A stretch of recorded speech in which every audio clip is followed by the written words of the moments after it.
selon notre estimation.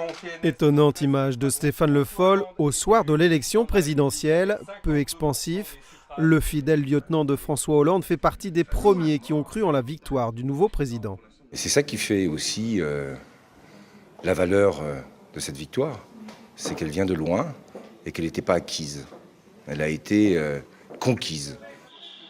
Le Sarthois décrochera le ministère de l'Agriculture, mais avec une condition fixée par Jean-Marc Ayrault, remporter l'ancienne circonscription de François Fillon, celle de Sablé. Le Premier ministre viendra au Mans juste après le premier tour des législatives. La volonté de changement s'est exprimée avec beaucoup de force ici au Mans et dans la Sarthe aussi.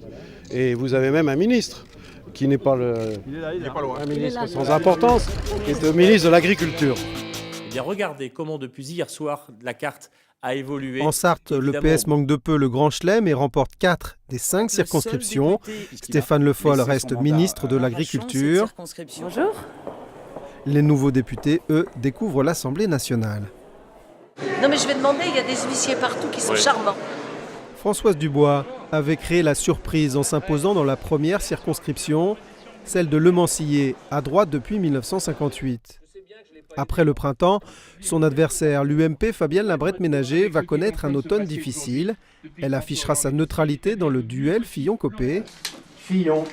Les militants sarthois voteront à 82% pour l'ancien Premier ministre, mais malgré cela, Fabienne Labrette-Ménager participera à la commission de recours qui validera l'élection de Jean-François Copé. Une commission illégitime pour François Fillon. François Fillon, je le connais, j'ai discuté avec lui le 14 juillet. En tout cas, il n'y a que lui qui sait ce que je pense. Et voilà, après les autres, écoutez, c'est de la bagarre, mais je ne comprends pas parce qu'aujourd'hui, je ne suis plus rien.